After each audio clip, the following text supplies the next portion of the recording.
Bro அதே மாதிரி இந்த என்ட்ரி எடுக்கிறோம்ல ப்ரோ, ம் ஸ்ட்ரக்சரா வர்றதும் கேண்டிலா வருதுன்ட்டு அதை மட்டும் ஒரு டைம் எக்ஸ்பிளைன் பண்றீங்களா ப்ரோ? ஆ மார்க்கெட்ல வச்சு காட்டி. ஆமாம், அது தேவைப்படும் உங்களுக்கு. அது நம்ம ஏன்னா ஃபர்ஸ்ட் ஒரு அடிக்கடிக்கு 15 டவுட் மினிட்ஸ். வருது ப்ரோ அது. ஆமா 15 மினிட்ஸ்ல சொல்லுங்க இந்த நியூஸ்.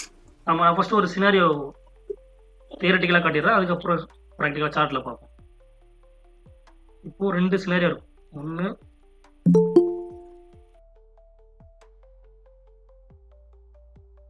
இது ஒரு பைசோ, அதே அப் ட்ரெண்ட்ல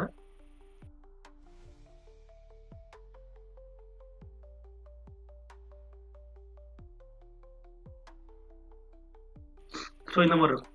ஸோ இது 2 சினாரியோ. இப்போ இதில் என்ன டிஃபரன்ஸ் தெரியுது உங்களுக்கு? ரெண்டுமே அப் ட்ரெண்டு, ரெண்டுமே ரீட்ரேஸ்மெண்ட் டேப் பண்ணி நிற்குது. இந்த ரெண்டுத்துல என்ன டிஃபரன்ஸ் இருக்கும்? அதுல ஸ்ட்ரக்சர் அழகா ஃபிளிப் வச்சு வந்துருக்கு, இது ஃபுல்லா கேண்டிலா வருது ப்ரோ. எஸ், அவ்வளவுதான். இவ்வளோதான். இப்போ இதில் ஒரு டிஃபரன்ஸ். அப்போ இந்த அப் ட்ரெண்டோட கரெக்ஷன் பாருங்க, ஒரு ஸ்ட்ரக்சர் ஃபார்மெட்ல இருக்கு. கரெக்ஷன் மட்டும் பாருங்க, ஸ்ட்ரக்சர் ஃபார்மெட்ல இருக்கு. இதோட கரெக்ஷன் மட்டம் ஒரு டிராப் ஃபார்மெட்ல இருக்கு. ஓகேங்களா? ஸோ அப்போ இந்த இடத்துல என்ன கன்ஃபர்மேஷன் பார்க்கலாம், இந்த இடத்துல என்ன கன்ஃபர்மேஷன் பார்க்கலாம் அப்படின்னா, இதுல நமக்கு கண்டிப்பா தேவைப்படுறது ஒரு ஸ்ட்ரக்சர் ஷிஃப்ட். அதாவது ஒரு ரீசெண்டா இருக்கிற ஹையை உடைக்கணும், ஹையை பிரேக் பண்ணணும். அப்போதான் இந்த ஒரு கவுண்டரா டவுன் ட்ரெண்டா அந்த மார்க்கெட்டு அப் ட்ரெண்டா ஷிஃப்ட் ஆயிடுச்சு. ஓகேங்களா? அப்போ நீங்க தைரியமா பை பண்ணலாம். ஒரு கரெக்ஷன் இட்டோ இல்லை இதை பிரேக் பண்ண இடத்துல பை பண்ணலாம், மார்க்கெட் பை ஆகும். இந்த இடத்துல ஸ்ட்ரக்சரே உங்களுக்கு இல்லை. ஓகேவா? நெக்ஸ்ட் ஃபிளிப் எதுவுமே வைக்கல, ஒரு டிராப்பா வந்துருச்சு, கண்டினியூஸா ஒரு 4-5 கேண்டில்ஸ் அந்த மாதிரி வந்துருச்சு. இப்போ இந்த இடத்துல நீங்க கேண்டில் கன்ஃபர்மேஷன் பார்க்கணும், ஒரு என்கல்ஃபிங்கா இல்லைனா ஒரு மார்னிங் ஸ்டார். ஓகேங்களா? என்கல்ஃபிங் இல்லை மார்னிங் ஸ்டார் பார்த்துட்டு நீங்க என்ட்ரி போகலாம். இவ்வளவுதான். ஒரு ரெண்டு சினாரியோ தான் இருக்கு. கன்ஃபர்மேஷன் ஜோன்றது நிறைய இருக்கு. Imbalance order black, supply demand, support resistance, trend line, retracement, extreme high, extreme low, இதெல்லாமே கன்ஃபர்மேஷன் ஜோன்ஸ். பட் கன்ஃபர்மேஷன் அந்த ஜோன்ல டேப் பண்ணதுக்கு அப்புறம் வரப்போற கன்ஃபர்மேஷன் அப்படின்றது இந்த ரெண்டு தான். ஸ்ட்ரக்சரா இருந்துச்சு கரெக்ஷன் மட்டும் அப்படின்னா ஸ்ட்ரக்சர் ஷிஃப்ட் பார்க்கணும், அதாவது ஒரு ஃபிளிப் பிஹேவ் நடக்கணும். இதுவே இந்த மாதிரி டிராப்பா இருந்துச்சு இல்ல ரேலியா இருந்துச்சு அப்படின்னா ஒரு கேண்டல் கன்ஃபர்மேஷன் பார்த்துட்டு என்ட்ரி போகலாம். ஓகேவா? Okay bro. இதை நீங்க இந்த இடத்துல பாருங்க. 15 மினிட்ஸ்ல ஏதாச்சும் எக்ஸாம்பிள் கிடைக்கலாம் பார்ப்போம்.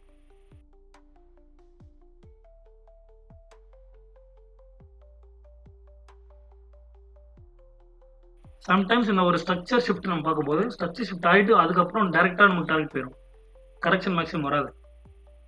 அந்த டைம்ல நீங்கள் ட்ரேட் மிஸ் பண்ணுற மாதிரி இருக்கும். பாருங்க இந்த இடத்துல பாருங்க, இது ஒரு ஃபிளிப்பு, இது ஒரு லோ. இப்போ இந்த கரெக்ஷன் மட்டும் எப்படி இருக்கு? ஸ்ட்ரக்சரா வருது ப்ரோ. ஸ்ட்ரக்சரா லோ ஹை, லோ ஹை, ஒரு லோ, ஒரு ஹை, அடுத்து ஒரு ஃபிளிப். இப்போ இந்த இடத்துல இந்த ஹையை உடைச்சாதான் மார்க்கெட் மேலே போகும். ஓகேங்களா?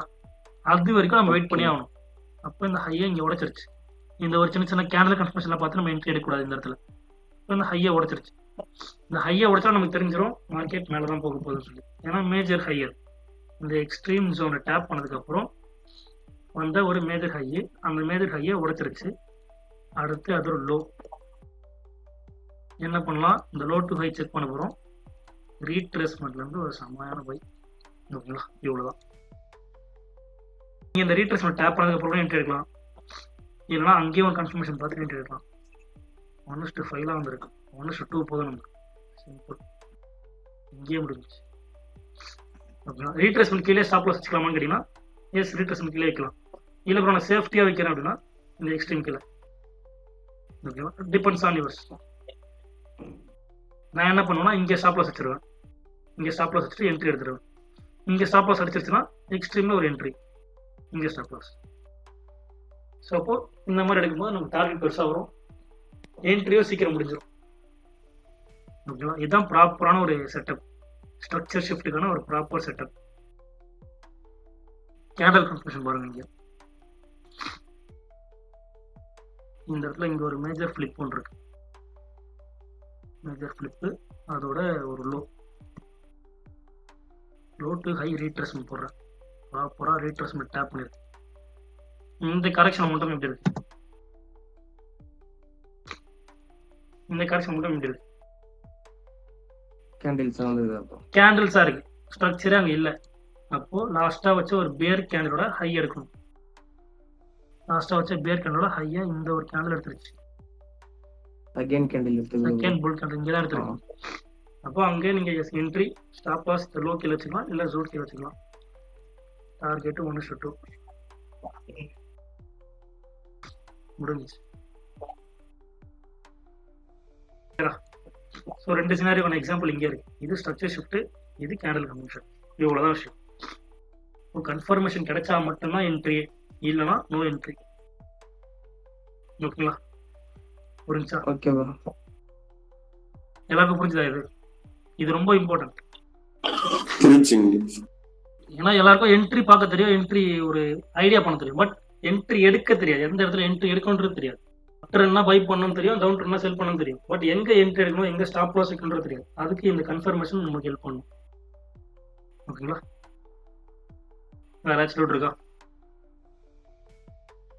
நீங்க இந்த இது ஆல்ரெடி வந்து எடுத்துறீங்க, நல்லா ஞாபகம் இருக்கு. ஓகேங்களா? என்னன்னா இப்போ நம்ம இப்போ கிளாஸா பாக்குறப்போ ஓகே ஆகுது. இப்போ லைவ்ல போறோம்னு வச்சுங்களேன், அந்த எமோஷனல் கண்ட்ரோல் ஒன்று சொல்லுவாங்க ஓகேங்களா, அதை கண்ட்ரோல் பண்ணி கரெக்டா அந்த சக்சஸ் ஷிஃப்ட்டோ இல்லைன்னா அந்த கேண்டில் இதுவோ ஆகுதோ ஃபுல்லா பாக்குது. அப்புறம் அதுக்கு நார்மல், அதை ஃபாலோ பண்றது அதை நம்ம மட்டும் தான் கண்ட்ரோல் பண்ண முடியும்.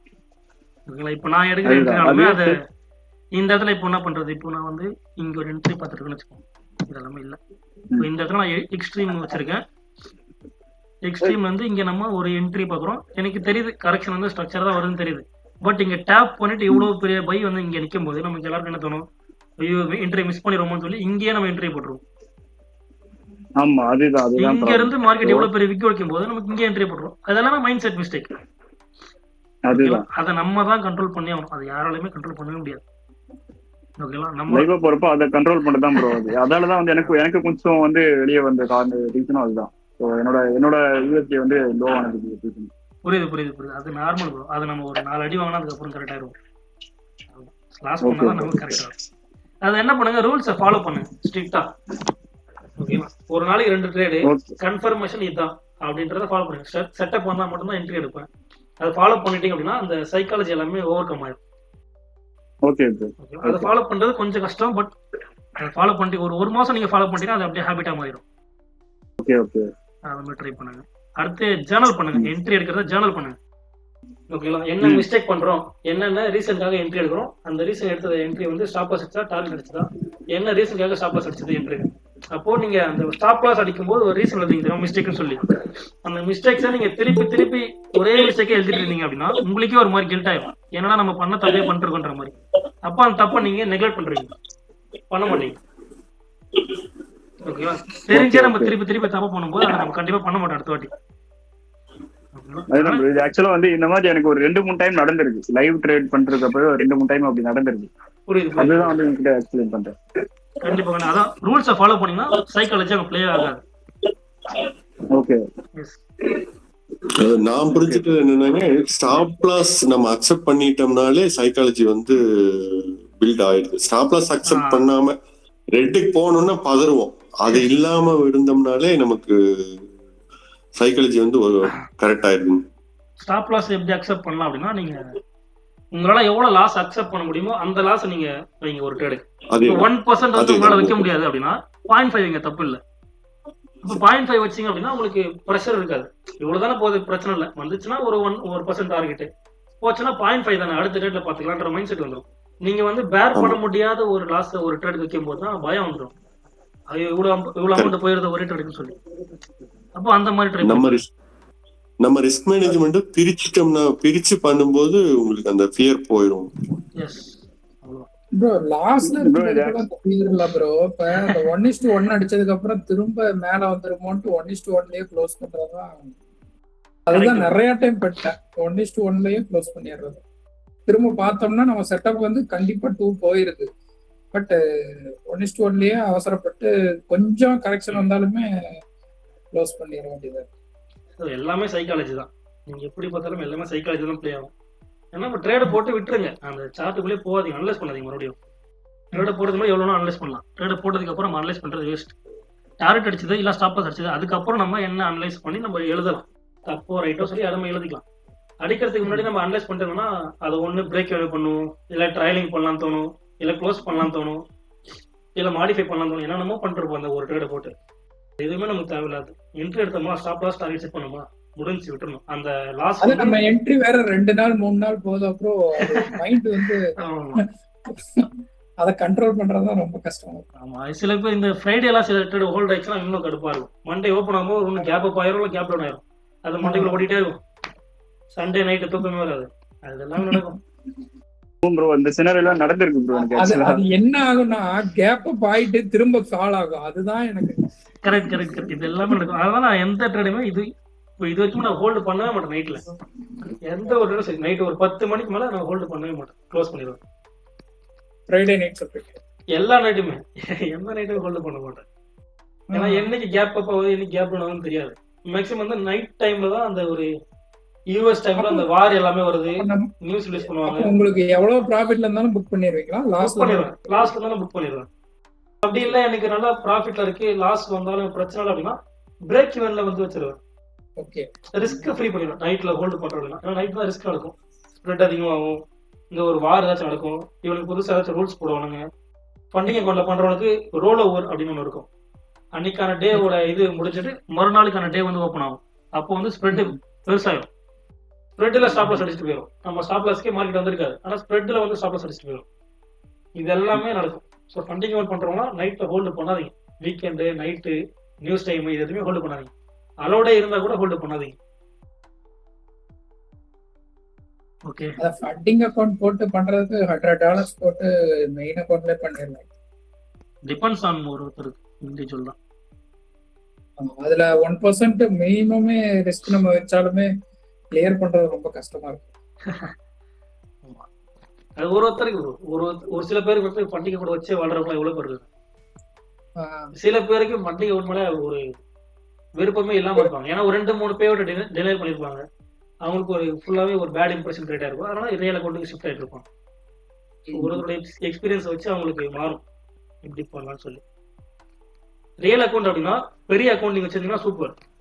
நம்ம ப்ராஃபிட் எதிர்பார்க்க முடியும், நம்ம ப்ராஃபிட்டை எக்ஸ்பீரியன்ஸ் பண்ண முடியும், அதை வச்சு நம்ம செலவு பண்ண முடியும்.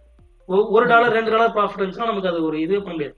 நம்ம சொல்லலாம் நம்ம ஸ்டார்டிங் வந்து நான் சும்மா ப்ராக்டிஸ் பண்றேன் ப்ரோ, அதுக்காக நான் பண்றேன் ரியல்ல.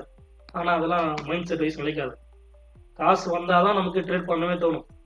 காசு போனாதான் நமக்கு அது பயம் வந்து அதை கத்துக்கவே தோணும். $1 $2 லாஸ் ஆச்சுன்னா நமக்கு அந்த ஒரு இதுவே இருக்காது, அது பார்க்கணும்னே தோணாது. இதுவே ஒரு $50 $100 ஒரு ட்ரேடுக்கு நீங்க வருது போகுது அப்படின்னா அப்போ நீங்க உட்காந்து பார்த்து என்ட்ரி எடுப்பீங்க.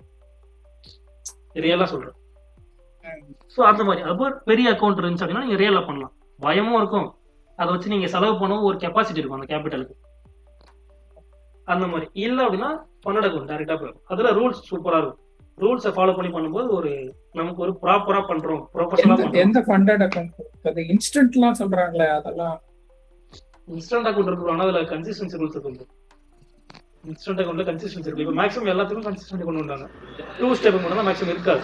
சில இதுல 1 ஸ்டெப்புக்கும் இருக்கு, இதுவும் இன்ஸ்டன்ட்டுக்கும் இருக்கு. ஓகே, எந்த ஃபண்டிங் நல்லது? நான் பண்ணது வந்து ஃபண்டிங் பிடிச்சி பண்ணியிருக்கேன், 5 ERS பண்ணியிருக்கேன், கோட் பண்ணியிருக்கேன். 5 ERS 5 இயர்ஸ். ஆமா 5 ERS பண்ணியிருக்கேன். அப்புறம் கோட் பண்ணியிருக்கேன், GFT. இந்த 3த்துல தான் நான் பண்ணியிருக்கேன்.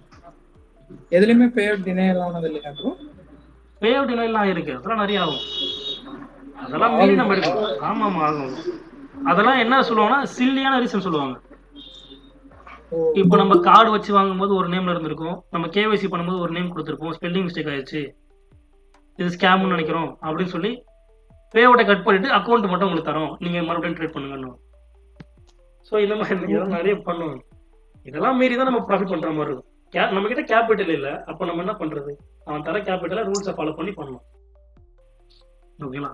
ஏன்னா ஒரு 10 அக்கௌண்ட் எடுக்கிறோமா, அதுல ஒரு 2 அக்கௌண்ட் பாஸ் பண்ணா கூட நம்ம இந்த 10 அக்கௌண்ட்ல விட்ட காசு எல்லாத்தையும் எடுத்துடலாம்.